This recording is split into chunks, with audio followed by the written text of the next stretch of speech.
ሰላም ጥዕና ሃበልና ተኸታተልትና ነዚ ዕለት ዝበልናዮም ዜናታት ከም ስዕብ ኣዋዲድናዮም ኣለና ትሕዝቶታትና ንምክትታል ላይክ ሼርን ሳብስክራይብን እናገበርኩም ንኽትከታተሉና ብኽብሪ ንዕድም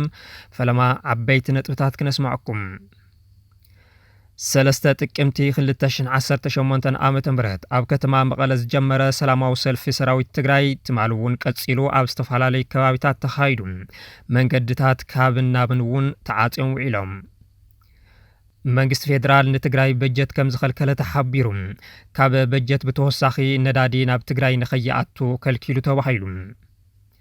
ኣብ አዲስ አበባ ዝነብሩ ተጋሩ ሰብ ሃፍቲ ንፖለቲካዊ ኣፈላላይ ትግራይ ስዒቡ ኣብ ክልተ ይምቀሉ ከም ዘለዉ ሓደ ሓበሬታ ኣመልኪቱ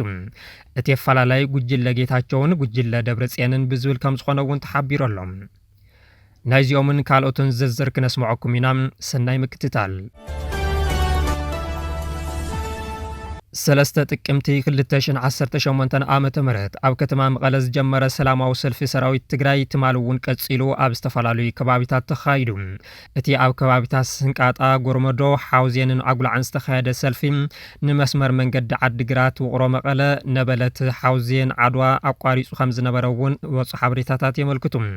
እቶም ንመሃያ ሓዊሱ ካልኦት ጥቕማጥቕምታት ንዝሓቱ ዘለዎ ኣባላት ሰራዊት ጊዜያዊ ምምሕዳር ትግራይ ዝሓለፈ ሶኒ ኣብ ኣዳራሽ ሓወልቲ ሰማዕታት ኪቡኳ እንተዛረቦም እቲ ሰልፊ ግና ካብ መቐለ ወፃኢ ቀፂሉ እዩ ኣብ ዞባ ማእኸል ነበለት ናብ ሓውዜንን ዓድዋን ዝወስዱ መንገድታት ተዓፅዮም ነይሮም እዮም ኣብ ነበለት መዋፈሪ ኣውቶቡስ እውን ተዓፅዩ ከም ዝወዓለ እዩ ዝወፅ ሓበሬታ ዘመልክት እቶም ሰልፈኛታት ናይ 2013-2014 ውዝህ ክፍሊት ይወሃበና ካብ ሕቶ መሬት ብተወሳኺ ወርሓዊ ክፍሊትና በብእዋኑ ኣይበፅሕናን ዘሎም ክዳንን ሰኣንን ይወሃበና ኣብ ጣብያታትን ከባቢያዊ ምምሕዳርን ከይድና ዝተፈላለዩ ሕቶታት ምስ ነቕርብ ሰማይ ኣይንረክብን ብስሩ እውን ከም መጠን ተጋደልቲ ኣይንኽበርን ዝብሉ ሕቶታት ኣልዒሎም ነዚ ስዒቡ ጊዜያዊ ምምሕዳር ትግራይ ብዛዕባ እቲ ሰለስተ ጥቅምቲ ዝነበረ ሰላማዊ ሰልፊ ኣመልኪቱ መግለፂ ኣውፂኡ ኣሎ ኣብ መቐለን ከባቢኣን ካብ ዝርከቡ ኣባላት ሓይሊ ጸጥታ ኣብ ከተማ መቐለ ብሰልፊ ብምዝውዋርን መንገዲ ብምዕፃውን ሕቶም የስምዑ ከም ዝወዓሉ ዝፍለጥ እዩ ዝበለ መግለፂ ጊዜያዊ ምምሕዳር ትግራይ ነዚ ስዒቡ ትማሊ ኣጋምሸት ፕረዚደንት ጊዜያዊ ምምሕዳር ትግራይ ምስቶም ሰልፈኛታት ተራኺቦም ኣብ መንግስቲ ዘለዎም ሕቶታት ከቕርቡ ኣብ ዝኸፈትዎ መድረኽ ዝተፈላለዩ ሕቶታት ኣቕሪቦም እዮም ይብል ኣብቲ መድረኽ ካብ ዝቐረቡ ቀንዲ ሕቶታት ድማ ዘለዎም ናይ ናብራን ተጠቃምነትን ጸገማት ጊዜያዊ ምምሕዳር ትግራይ ክፈትሐሎም ከም ዝግባእ ኩላትና ተጋዲልና ጉባኣትና ፈጺምና ካባና ዝሕሎ መስዋዕት ከፊልና ኢና እዚ ከምዚ ኢሉ እናሃለወ ፍሉይ ሓይሊ ነባራት ኣባላት ሰራዊት ምክልኻልን ፖሊስ ፌደራልን ዝነበሩ ናይ ድሕሪት ክፍሊት ክትክፈሉ ኢኹም ንዓና ብምኽንያት ኣብ ልዕሊ ትግራይ ዝተኸፈተ ጆኖሳይዳዊ ኩናት ንምምካት ዝነበረና ገዲፍና ዝተሰለፍና መናእሰይ ንምንታይ ፈሊኹም ኣትሪፍኩምና ሕዚ ዝወሃበና ዘሎ ናይ ጁባ ገንዘብ እኹል ኣይኮነን ዝብሉ እዮም ይብል እቲ ዝወፀ መግለፂ ነቶም ሕቶታት መብርሂ ዝሃቡ ፕረዚደንት ታደሰ ወረደ ናይ ሰራዊት ተጠቃምነት ዝምልከት በብብርኩ ኣመራርሓ ሰፊሕ ምይይጥ ተገይሩ ዝርርብ መምርሒ ወፂኡ ከም ዘሎ እዚ መምርሒ ብመንግስቲ ቅድሚ ምጽናቑ ንመወዳእታ ግዜ ሓሳባት ክወሃበሉ ናብ መላእ ኣባላት ሓይሊ ጸጥታ ትግራይ ንምይይጥ ክዝርጋሕ ተዳልዩ ከም ዘሎ ገሊፆም እዮም ኣብ ፍሉይ ሓይሊ ሰራዊት ምክልኻልን ፖሊስ ፌደራልን ዝነበሩ ኣባላት ተወሲኑ ዝነበረ ምኽንያታዊ ምዃኑ ተረኣዩ ዝተወሰነ እንተነበረ እውን ከም ብሓድሽ ከም ዝሪኦን ዝተበፅሐ ውሳነ እውን ግልፂ ከም ዝገብርን ምርድኦም እቲ መግለፂ ሓቢሩ ኣሎ ኩሉ ዝግበር ድማ ትግራይ ትኽእሎ ነገር ጥራሕ ኣብ ግምት ኣእትዩ ዓቕሚ ትግራይ ዝፈቐዶ ክሻብ ዝኾነ ኩሉ ዝከኣል ከም ዝግበርን ዘረጋገፁ ፕረዚደንት ታደሰ እቲ ዝቐረበ ሕቶ ግቡእ እኳ እንተኾነ መንግስቲ ክገብሮ ዝኽእል እቲ ዝቐረበ ምዃኑ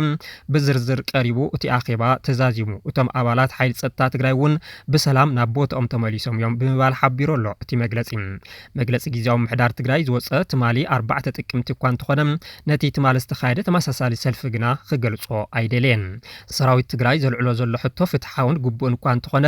መንገድታት ብምዕፃው ኣብ ልዕሊ ማሕበረ ቁጠባ ዘውፅሑ ዘሎ ጽልዋ ግና ጠመተ ዘልዮ ጉዳይ ከም ዝኾነ ብዙሓት ይገልጸሎም ካብዚ ብተወሳኺ ነቲ ትኽክለኛ ሕቶ ሰራዊት ትግራይ ፖለቲካዊ ትሕዝቶ ንምትሓዝ ዝግበር ዘሎ ጻዕርታት እውን ግቡእ ከም ዘይኮነ ዝምዕዱ ውሕዳት ኣይኮኑን መንግስት ፌደራል ንትግራይ በጀት ከም ዝኸልከለ ተሓቢሩ ካብ በጀት ብተወሳኺ ነዳዲ ናብ ትግራይ ንኸይኣቱ ከልኪሉ ኣሎ ኣብ መንጎ ትግራይን ፌደራልን ብውዕሊ ፕሪቶርያ ተኣሲሩ ዝነበረ ርክብ ሕዚ ናብ ምብጥጻስ ከም ዝበፅሐ እዩ ዝግለጽ ካብ 2013 ዓ.ም ጀሚሩ ንትግራይ በጀት ብምኽልካል ዓመታዊ በጀት ንትግራይ መንግስቲ ፌደራል ድሕሪ ውዕሊ ፕሪቶርያ ኣብቶም ዝሓለፉ 2 ዓመታት ግና በጀት ክልቀቕ ምጅማሩ ዝዝከር እዩ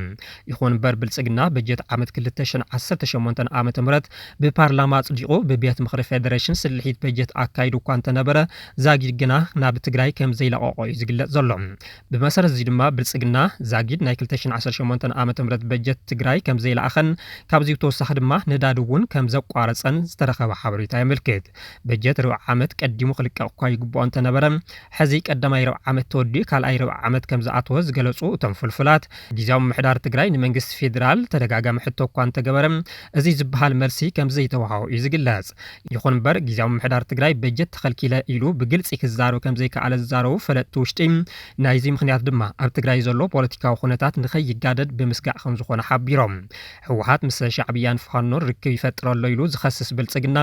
ምክልካል በጀት ሓዊሱ ናብ ትግራይ ዝቐርብ ነዳድን ካልኦት ሸቐጣትን ብዝለዓለ መጠን ንኽንኪ ከም ዝገብረ እዩ ዝግለጽ ከምኡ እውን መጠን ጥረ ገንዘብ ንኽንኪ ብምግባር ቁጠባት ትግራይ ንኽዳኸም ይገብር ከም ዘሎ ይሕብሩ ናብ ኤርትራ ይኸይድ ኣሎ ብዝብል ክሲ ብተደጋጋሚ ናብ ትግራይ ንኸይኣቱ ኣብ ዓፋር ዝኽልከል ዝነበረ ቀረብ ነዳዲ ዋላ እኳ ፕረዚደንት ታደሰ ወረደ ምስ ኮሚሽነር ኮሚሽን ፖሊስ ፌደራል ደመላሽ ገብረ ሚካኤል ብምዝታይ ብዝተወሰነ መልክዑ ተፈቲሑ ዝነበረ እንተኾነ 75 ሚእታዊ ንኽንኪ ተገይሩ ንኽኣቲ ከም ዝተፈቐደ እዩ ዝግለጽ ጊዜያዊ ምምሕዳር ትግራይ ኣብ ጉዳይ ናብ ትግራይ ንኸይኣቱ ዝተኸልከለ ነዳዲ ምክንያት ንኽገልጽን ንኽለቅቕን ንሚኒስትር ዕዳጋን ዞባዊ ምትእስሳርን ተደጋጋሚ ደብዳቤ ምጽሓፉ ዝዝከር እዩ እቲ ተፈቒዱ ዝነበረ ውስን ነዳዲ እውን ሙሉእ ብሙሉእ ብምኽልካሉ ሕዚ ናብ ትግራይ ብሕጋዊ መንገዲ ዝኣቱ ነዳዲ ከም ዘየለን እዚ ድማ ዓብዪ ጽዕንቶ ይሕድር ከም ዘሎን ዝተፈላለዩ ኣካላት ይገልጹ ብልጽግና ቅድሚ ወራር ትግራይ ኣብ 2012 ዓመተ ምህረት እውን ተመሳሳሊ ተግባር ምፍጻሙ ዝዝከር እዩ ናይዚ ቀንዲ ምክንያት ብወገን ስርዓት ብልጽግና ዘሎ ውዕሊ ፕሪቶርያ ዘይምትግባር እንቅጽና ከም ዝኾነ ይሕብሩ እዚ ድማ ኣብ መንጎ ተዋዓልቲ ኣካላት ህወሓትን መንግስቲ ፌደራልን ዘሎ ርክብ እናሓርፈፈ መጺኡ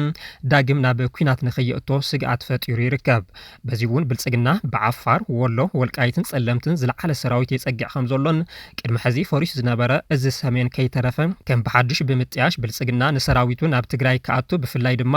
እዚ ሰሜን ናብ ሽረ ከም ዝኣቱ መምርሒ ከም ዝተውሃቦ ናይ ቀረባ ፍልፍላት የመልክቱ ዝተፈላለዩ ምንቅስቃሳት ሰራዊት ይገብር ከም ዘሎ ዝንገረሉ ዘሎ ብልጽግና ግና ህወሓትን ሻዕብያን ኮርኒ ይዳለወሉ ብምባል ንውድ ሕቡራት መንግስታት መክሳሱ ዝዝከር እዩ ህወሓት ብወገኑ መንግስቲ ፌደራል ንውዕሊ ፕሪቶርያ ንዘይምትግባር ካሊእ ኣጀንዳ እናፈጠረ ከም ዝርከብ ብምግላጽ መልሲ ምሃቡ ይዝከር ትማሊ ለይቲ ኣብ ከተማ መቐለን ከባቢኡን ምንቅጥቃጥ መሬት ኣጋጢሙ 4 ጥቅምቲ 2018 ዓመተ ምህረት ለይቲ ሰዓት 5:25 ኣብ መቐለን ከባቢኡን ምንቅጥቃጥ መሬት ከም ዘጋጠመ ተፈሊጦሎ ካብ መቐለ 60 ኪሎ ሜትሮ ርሕቀት ኣብ ዓፋር ዘጋጠመ ምንቅጥቃጥ መሬት ብሬክተር ስኬር 4.7 ከም ዝልክዕ ዓለም ለኸ ትካላት ገሊጾም ኣለዉ እቲ ምንቅጥቃጥ መሬት ካብ ከተማ መቐለ ብተወሳኺ ኣብ ከባቢኡ ቆረውን ከም ዝተሰምዐን ዕምቆቱ 10 ኪሎ ሜትሮ ከም ዝኾነን ቮሎኒክ ዲስከቨሪ ዘውፅእ ሓበሬታ ይረድእ ባሕቲ ጥቅምቲ 2018 ዓመተ ምህረት ኣብ ዝተፈላለዩ ከባቢታት ትግራይ ተደጋጋሚ ምንቅጥቃጥ መሬት ኣጋጢሙ ምንባሩ ዝዝከር እዩ ኣብ ዝሓለፈ ዘጋጠመ ርዕደ መሬት መቐለ 45 ክሳብ 58 ኪሎ ሜትር ርሕቁ ኣብ ዝርከብ ከባቢ ክልል ዓፋር ካብ 4.2 ክሳብ 5.6 ሪክተር ስኬል መጠን ከም ዝነበሮ ተገሊጹ እዩ ኣብቲ እዋን ንመቐለ ሓዊሱ ኣብ ዝተፈላለዩ ከባቢታት ትግራይ ከም ዘጋጠመ ጂኦሎጂካል ሰርቬይ ኣሜሪካ ምግላጹ ይፍለጥ እቲ ሓደጋ ኣብ ከባቢ ኣጽቢ ኣብ ዝተወሰኑ ኣባይቲ ኣብ ዓፋር ድማ ኣብ ብርኪ ዝበሉ ኣባይቲ ጉድኣት ዘብጽሕ እንትትከውን ኣብ 20 ዓመታት ሓደ ግዜ ዘጋጥም ከም ዝኾነ ሰሞያ ይገልጹ ኣብ አዲስ አበባ ዝነብሩ ተጋሩ ሰው ሃፍቲን የፖለቲካው አፈላላይ ትግራይ ሲዕቡ ኣብ ክልተ ይምቀሉ ከም ዘለው ሓደ ሓበሬታ መልኪቱ እቲ አፈላላይ ጉጅለ ጌታቸውን ጉጅለ ደብረጽዮንን ናብ ጎንፂ ኣቱ ከም ዘለውን ይዝሕበር ሕማም ፖለቲካ ትግራይ ናብ አዲስ አበባን ዲያስፖራን ሰጊሩ ኣብ መንጎ ተጋሩ ምብላዕ ይፈጥር ከም ዘሎ ዝወጽ ሓበሬታታት የመልክቱ ኣብ ህወሓት ዘጋጠመ ምክፋል ሲዕቡ ኣብ ከተማ አዲስ አበባ ዝርከቡ ሰው ሃፍቲን ኣብ ክልተ ጉጅለታት ተኸፊሎም ደገፍቲ ኣይተ ጌታቸው ረዳን ዶክተር ደብረጽዮን ገብረ ሚካኤል ብዝብል ኣብ የድሊ ንሕና ከም ዝርከቡ ዝረኸብናዮ ሓበሬታ መልኪቶሎም ምክፍፋል ህወሓት ኣብ መንጎ ሰብ ሃፍቲ እውን ጉጅለታት ክፈጥሩ ምግባር ጥራሕ እንተይኮነስ ኣብ መንጎኦም ጎንፅታት ንኽፍጠር ከም ዝገበረዮም እቶም ፍልፍላት ዘመልክቱ ኣብ መንጎቶም ኣብ አዲስ አበባ ዝርከቡ ሰብ ሃፍቲ ዝተፈጠረ ፍልልያ ሲዕቡ ምስ ኣብ ትግራይ ዝርከቡ ሰብ ሃፍቲ ብምትሕባር ካብ ምምፃን ሰደድን ክሳብ ማኑፋክቸሪንግ ኩባንያታት ዘንቀሳቐሱ ትካላት ንግዲ ጠጠው ክሳብ ምባል ከም ዝበፅሐ ተገሊጹ ኣሎ ከምኡ እውን ኣብ መንጎ ደገፍቲ ኣይተ ጌታቸው ረዳን ደብረጽዮን ገብረ ሚካኤልን ዝተፈጠረ ፖለቲካዊ ኣፈላላይ ኣብ ልዕሊ ተጋሩ ነበርቲ ከተማ ኣዲስ ኣበባ ማሕበራዊ ቅልውላው የስዕብ ከም ዘሎ ይዝግለጽ። እቶም መፍረይቲ ኣብ ጉጅለታት ማለት እውን ጌታቸው ረዳን ደብረጽዮንን ተኸፋፊሎም ኣብ ዝተፈላለዩ እዋናት ኣኼባታት ከካይዱ ከም ዝጸንሑን ኣብ መንጎኦም ዘሎ ፍልልይ ድማ እናገደደ ከም ዝመጸን ሽሙ ክግለጽ ዘይደለየ ሓደ ፍልፍል ኣካይዲ ስራሕ ሓደ ሆቴል ሓቢሩ ፍልፍላት ከም ዝገልጽዎ ኣብ መንጎቶም ሰብ ሃፍቲ ዘሎ ፍልልይ ኣብ መዘናግዒ ቦታታት ወይ ከዓ ናይት ክለባት ክሳብ ምባእስን ሽጉጥ ምምዛዝን ከም ዘስዓበን ኣብ ወርሒ መስከረም ጥራሕ ድማ ኣብ ከባቢታት ቦልየን ሳርቤትን ክልተ ግዜ ተመሳሳሊ ፍጻመታት ከም ዘጋጥመ ተሓቢሩ ኣሎ። ኣብ ውሽጢ ህወሓት ዘሎ ፈላላይ ብመራሕቲ ጥራሕ ዘይኮነስ ኣብ ማሕበረሰብ ንግዲ እውን ይንጸባረቕ ምህላው ኣብ ትግራይ ንዓበይ ዝኸይ ዘሎ ፖለቲካዊ ኣፈላላይ ከም መርኣያ ክኸውን ይኽእል እዩ ዝብሉ ኣለዉ። ኣብዚ ቀረባ እዋን ዝወፀ ምስጢራዊ ድምፂ ስልኪ ጀነራል ጻድቃን ገብረትንሳኤን ብስራት ኣማረን ንሚድያታት ደገፍ ብዝብል ሰብ ሃፍቲ ብግዲ ገንዘብ ንኸዋፁ ከም ዝገብሩን እዚ ድማ ናይ መፈላለዪ ካሊእ ምክንያት ከም ዝኾነ ፈለጥቲ ሚስጥር ይገልጹ። እዚ ኣብ ህልኽን ህልካን ዝተደረኸ ባህሊ ፖለቲካ ትግራይ ጸላእቲ ነዳዲ እናርከፍከፍሉ ኣብ መወዳእታ ህዝብን ዓድን ከጥፍእ ከም ዝኽእል ስግኣቶም ብምግላጽ መፍትሒኡ ድማ ይህን ምሂን ምዃኑ እዮም ዝምዕዱ። ኣብ ትግራይ ብፍላይ ኣብ 4 ከባቢታት ዝርከቡ ዜጋታት ብከቢድ ስነ ኣእምሮዊ ጭንቀት ይሳቀዩ ከም ዘለዉ መጽናዕቲ ይሕብር። ሕብረት ኣውሮፓ ምስ CEST ኢትዮጵያ ብምትሕባር ኣብ ዘካየዶ መጽናዕቲ ድሕሪ ኩናት ኣብ ክልል ትግራይ ብፍላይ ኣብ ኢሮፕ ዛላምበሳ ዓዲግራትን ጉሎ መኸዳን ዝርከቡ ዜጋታት ከቢድ ስነ ኣእምሮዊ ጭንቀት ከም ዘጋጠሞም ተገሊጹ። እቲ መጽናዕቲ ህንጸት ሰላምን ማሕበረ ቁጠባዊ ምዕባልን ብኸመይ ነዕብዮ ብዝብል ዕላማ ዝተኻየደ ኮይኑ ብገንዘባዊ ደገፍ ትራንስ ፈንድ ሕብረት ኣውሮፓን CEST ኢትዮጵያን ብኽኢላታት ዩኒቨርሲታት መቐለን ዓዲግራትን ዝተዳለወ ከም ዝኾነ ተሓቢሩ። ኣብቲ ከባቢ ዝርከቡ ዜጋታት ብፍላይ ደቂ ኣንስትዮ፣ ህጻናት፣ ኣረጋውያን፣ ጉድኣት ኣካል፣ ተመዛበልቲ ብሰንኪ ኩናት ሸቕላ ኣልቦነት ጸገማት ሰናይ ምምሕዳርን ኣእምሮዊ ጭንቀት ከም ዘጋጥሞም እቲ መጽናዕቲ ኣረጋጊጹ። ኣብዞም ከባቢታት ዝርከቡ ዜጋታት እውን ኣብ ዝሓለፉ ዓመታት ቅድሚ ወራር ጀኖሳይድ ግዳይ ኩናት ኢትዮ ኤርትራ ስለ ዝነበሩ ንተደጋጋሚ ስነ ኣእምሮዊ ስንበዳ ተቓሊዖም እዮም ይብል። እቲ መጽናዕቲ ከም ዘመልክቶም ድኹም ምሕደራ ብሽውና ሸቕሊ ኣልቦነት መንእሰይ ዘይምዕሪ ምክፋል ሰብኣዊ ሓገዛት ፈተነታት ምምዛሕ ተፈጥሮ ከምኡ እውን ስእነት ንጹር ከባቢያዊ ኣመራርሓ ነቲ ኣብ ልዕሊ ዜጋታት ዝግበር ጸቕጢ ብዓብዩ ከም ዘጋደዶ ይሕብር። ብተወሳኺ ብተጽዕኖ ፈጠርቲ ማሕበራዊ መራኸብታት ዝተዘርግሐ ክፋፋሊ ክትዓትን ብፖለቲከኛታት ስልጣን ንምቁጻርን ሃፍቲ ተፈጥሮ ንምንዛዕን ዝገብርዎ ፈተነታትን ኣብቲ ከባቢታት ዝነበረ ወጥሪ ዘይምርዳእን ከም ዘጋደዶ ኣመልኪቱ ኣሎ። ኣብቲ ከባቢታት ኣብ ዜጋታት ዘሎ ጸገም ንምፍታሕ መጽናዕቲ ምክያድ ጥራሕ እኹል ከም ዘይኮነ ብምግንዛብ ብትራንስ ፈንድ ሕብረት ኣውሮፓን CEST ኢትዮጵያን ዝድገፍ ፕሮጀክት ይትግበር ከም ዘሎ ብምግላጽ ምርጋዕ ማሕበረ ቁጠባዊ ልምዓት ዝተሰየመ ፕሮጀክት ካብ ሕብረት ኣውሮፓ 5.8 ሚልዮን ዩሮ ገንዘባዊ ደገፍ ተጀሚሩ ከም ዘሎ ሓቢሩ። በዚ ፕሮጀክት ኣቢሉ ምትእስሳር ማሕበራዊ ሰላም ንምጥንኻር ስነ ኣእምሮዊ ስንበዳን ዘጋጥሞም ዜጋታት ምኽርን ሕክምናዊ ደገፍን ንምሃብ ኣከባቢያዊ ማሓውር ሰላም ኣመራርሓ ደቂ ኣንስትዮ ንምጥንኻር ፋይናንስን ዋኒን መንእሰይ ንምድንፋዕን ጻዕሪ ከም ዝግበር ይሕብር። ብተወሳኺ እቲ ፕሮጀክት ጥዕና ኣእምሮ ብምምሕያሽ ማሕበራዊ ምትእስሳር ኣብ ምሕያል ጎናዊ ጎኒ ስነ ኣእምሮዊ ደገፍ ቁጠባዊ ደገፍ ብምሃብ ብጎንፂ ዝተሃሰዩ ማሕበረሰባት ካብ ሕውየት ናብ ዝሐሸ ህይወት ክሰጋገሩ ኣብ ምሕጋዝ ትኹረት ከም ዝግበር ተገሊጹሎም። ኢትዮጵያ ምስ ወነንቲ ቦንድ ዝገበረቶ ዝርብ ዳግም ምትዕራይ ዕዳም ኣብቲ ቀንዲ ውዕላት ብዝተፈጠረ ፍልያት ፈሺሉ። ቅድሚ 5 ዓመታት 1.9 ትሪልዮን ቅርሺ ዝነበረ ናይ ውሽጢ ሃገርን ናይ ወፃን ውህሉል ዕዳ ኢትዮጵያ